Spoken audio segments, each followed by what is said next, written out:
Olá a todos, eu sou o Kleber de Carvalho, mais conhecido como Fepazinha, e hoje vou trazer para vocês mais um quadro de histórias de trens. Tema de hoje, série 1600 ou 431, como era conhecido naquela época. Bom, na década de 70, a então Rede Ferroviária Federal encomenda 30 composições de trens de subúrbio para a Mafesa Material Ferroviário S.A. Esses trens foram denominados de 401, mais conhecido como 1400. Anos mais tarde, a Rede Ferroviária Federal, com a alta demanda das linhas de subúrbio, encomenda mais 40 trens denominados 431, conhecidos como 1600. O 1600 nada mais é que uma derivação do 1400, ou seja, pegaram o 1400, tiraram a porta na frente da cabine e deixaram a frente lisa, completa, com duas janelas nas extremidades, portas para a cabine, o acesso da cabine era feito pelo interior. Já no caso do 1600, o acesso da cabine era feito pelas laterais e também a cabine foi estendida, ou seja, de uma lateral a outra a cabine foi estendida, não como o do 1400, que era só a parte só do salão. Esse caso de derivação de composições, essa franquia de trens, é exemplo também nos dias de hoje. O 7000, que é um projeto da CAF, da Espanha, veio para cá, e a CAF aqui no Brasil tem toda a liberdade de fazer modificações, fizeram e criaram o 7500, o 8000, o 8500 e ainda pode vir outros trens derivados desses outros. Então de um projeto sai vários outros projetos. A mesma coisa no caso do 1400 saiu o 1600, porque o 1400 vem do 101, depois virou 1100. Esses trens foram entregues na década de 70, em 1977, e prestaram serviços até o final de 2017. Algumas dessas composições, 1600, operaram também no Rio de Janeiro, entre 1976 e 77 até 1978. Essas composições fizeram parte dos subúrbios do Rio de Janeiro, até que então a Rede Ferroviária Federal encomendou outras composições para prestarem serviço nas linhas cariocas. Já aqui em São Paulo, as composições começaram a prestar serviços nas linhas lestes, linha Tronco Leste e linha Variante Leste. Também prestaram serviços na Estrada de Ferro Santos a Jundiaí, entre Paranapiacaba e Jundiaí. O 1600 foi apelidado de cara de lata pelos paulistas, pois havia uma frente lisa, ele era alvo de pedradas. Até os últimos anos de operação ainda dava para ver as marcas de pedrada, principalmente na pintura prata da CPTM, o primeiro padrão de pintura. Era bem nítido ver as marcas de pedradas que eles levavam nos trechos daí da Zona Leste, principalmente, certo? Em 1987 houve um grande acidente na região de Itaquera, que foi entre duas composições da série 431. Uma estava fazendo a mudança de via e a outra vinha no sentido contrário a mais de 70 km por hora, e houve o choque dessas duas composições. Alguns falam que uma dessas composições se tornou o série 1600 Tang, como é mais conhecido, ou 1600M, que é a unidade 1605, 1606. Outros falam, que essa composição foi reformada nas oficinas de Deodoro, no Rio de Janeiro, que foi um plano de modernização da Rede Ferroviária Federal para ampliar a visão dos maquinistas na cabine, ou seja, as janelas foram estendidas, né, ampliaram e foi adicionada uma janela central. O painel de comando também dessa composição foi alterado, e se notarem bem, os faróis inferiores da máscara do 1600 Tang são muito parecidos ou idênticos do 4400. São como se fosse a mesma peça que tiraram de um trem para colocar nesse daí para melhor visualização, melhor iluminação noturna, certo?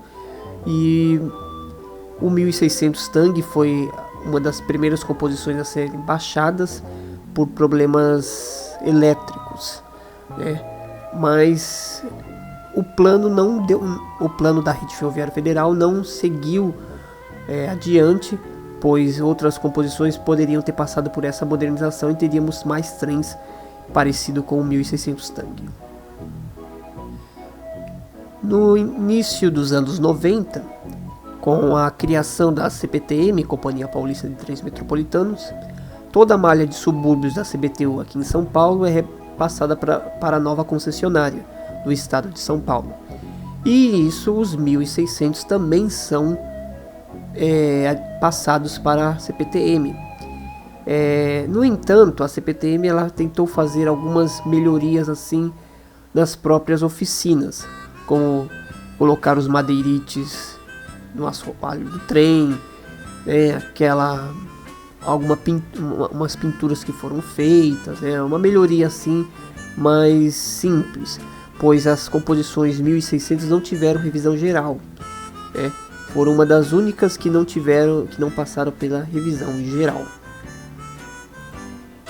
Como essas composições estavam muito vandalizadas, assim que a CPTM tomou o controle, algumas foram baixadas, já foram cortadas, já foram separadas nos pátios, para a realização do corte. Algumas estão até hoje esperando esse corte, que estão no Pátio da Lapa, e outras continuaram na operação. Em torno aí de 8 composições continuaram na operação pela CPTM. Já no ano de 2007, para ser bem preciso, 2007, a CPTM lança um projeto de modernização da frota 1600. Ou seja, como não existe mais a Mafesa, a empresa responsável para fazer a reforma desses trens é a Alstom. Então a Alstom começa a fazer a reforma de duas composições, a 1601, 1612 e a 1602, 1613, que é a composição que recebeu um novo padrão de pintura. A primeira recebeu o padrão de pintura metropolitano e a segunda padrão vermelho. Outra composição também, que era uma das composições em melhor estado, era 1611. Essa composição recebeu a pintura nova também, foi reformada pela Alstom e era a única composição de 3 carros que rodava no trecho da linha 7 extensão, entre Jundiaí e Francisco Morato. Infelizmente, como não havia outras sobras de composições, essa composição foi logo baixada, pois o plano da CPTM era manter composições de 4 carros e não de 3. Como não havia uma outra composição para repor, a composição 1611 foi deixada de lado.